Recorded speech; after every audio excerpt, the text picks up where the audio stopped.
औरत का चक्कर बाबू भैया, औरत का चक्कर बहुत बेकार होता है।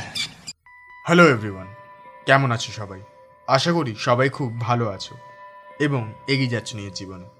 তো আজ আমি বোর হচ্ছিলাম, তাই আমি দেখে ফেললাম একটা বাংলাদেশি নাটক যার নাম হলো বুকের বাঁ পাশে, starring my all time favourite Afran Nisho, Mehazabien Chowdhury and many others, directed by Mizanur Rahman Aryan.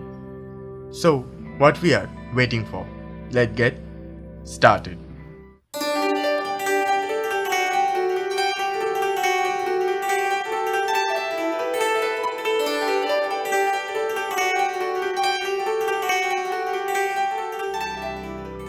Number 1, positive performance. এই নাটকটা পুরোপুরি পারফরমেন্সের ওপরই দাঁড়িয়ে আছে, আর আমরা প্রত্যেকেই জানি যে এরা কত ভালো পারফর্মার। কোনো জায়গায় তোমরা দেখে এটা বলতে পারবে না যে দেখে মনে হচ্ছে এটা অভিনয়। এদের ছোট ছোট রিয়াকশন, ছোট ছোট এক্সপ্রেশন এত ভালো, এত মিষ্টি, এত সুন্দর যে ইটস ফিল ভেরি ন্যাচারাল। আর এই নাটকে সব থেকে বড় পজিটিভই পারফরমেন্স। বাকিদের পারফরমেন্স মোটামুটি ভালো, কেন কি তাদের এই নাটকে যে অনেক কিছু করার ছিল সেটা একদমই নয়। বাট আমি এই লোকটার কথা বলবো, এই লোকটার কমিক পোর্শনটা খুবই ভালো। Number 2, positive situational and subtle comedy. এই নাটকে কোনো জোকস, খুবই ক্যারিকেচার অ্যাক্টিং বা অন্য কিছু করে কমেডি করানো হয়নি। ডাইরেক্টর একটা সিচুয়েশন বিল্ড করেছে যেখানে ডায়লগস এবং পারফরমেন্স দিয়ে কমেডিটাকে এক্সিকিউট করেছে। নাম্বার 3, পজিটিভ সাম ভিজুয়ালস। তো এই নাটকের 2-3টে সিন ডিউ টু এনভায়রনমেন্ট দেখতে খুব সুন্দর লাগে, এবং মেহজাবিন আর আফরান নিশোকে দেখতে এতটাই সুন্দর, তাদেরকে যেরকম কস্টিউম পরিয়েছে, তো দেখতে তো একটা মিষ্টি লাগেই। Number 4, positive emotion. এই নাটকের ইমোশন এর আর একটা বড় পজিটিভ, যেটা শুধু ওয়ার্ক করে মেহজাবিন আর আফরান নিশোর জন্য। কমন ট্রোপস বাট ছোট ছোট এলিমেন্টসকে যেভাবে ডিজাইন করা, দ্যাট ইজ নাইস। এই নাটকটা দেখার পর আপনাদের শুধু এর পারফরমেন্স আর ইমোশনটাই মনে রয়ে যাবে, এবং এর ইমোশনটা এতটাই ওয়ার্ক করে যে একটা মিষ্টি প্রেমের গল্প দেখলাম এরকমই ফিল হবে। নেগেটিভস। নাম্বার 1, নেগেটিভ সংস। তো এই নাটকের গান আমার ভালো লাগেনি। এরকম নয় যে সিঙ্গার ভালো করে গায়নি বা সামথিং লাইক দ্যাট, আমাকে ক্লিক করেনি, এবং কিছু যে মনে রাখার মতো এরকমও কিছু নয়। এর পেছনে যেমন বিজিএম, সেটাও ডিসেন্ট।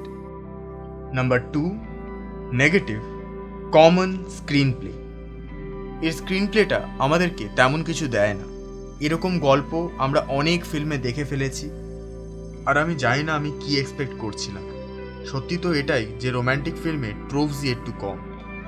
এবার ডাইরেক্টর যত ভালো করে সেই ট্রোভটাকে ইউজ করবে, তত ভালো করেই গল্পটা আমাদের সামনে খিলে আসবে। আর আমার এটাও মনে হয়েছে যে 7 দিনের ভালোবাসায় এই রকম পরিণাম হওয়া, it not make sense.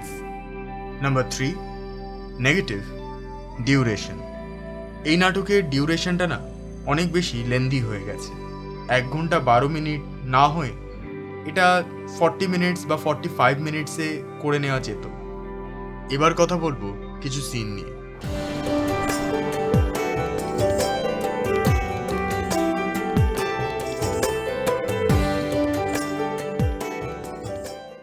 Really আমাকে কেউ একটু বলো যে বিনা লেভেলের জল কে বেচছে, আর জলের বোতল কবে দিয়ে এরকম দেখতে হলো? আপনি এত রিয়াক্ট করছেন কেন? আমি কি আপনাকে কোনো কমিটমেন্ট করেছি?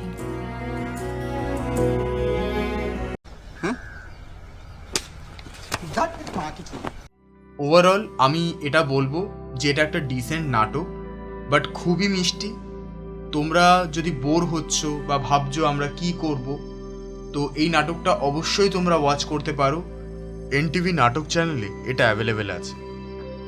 এই নাটকটাকে আমি পারফরমেন্সের ভিত্তিতে 5 স্টার দিতে পারি, বাট ওভারঅল আমি দেব এই নাটকটাকে 3 স্টার। আর সবাইকে বলবো it's one time sweet watch. তো আজকের জন্য এতটাই। এই ভিডিওটা ভালো লাগলে লাইক, কমেন্ট, শেয়ার আর সাবস্ক্রাইব করতে ভুলবেন না। আবার দেখা হবে নেক্সট ভিডিওতে। হর হর মহাদেব।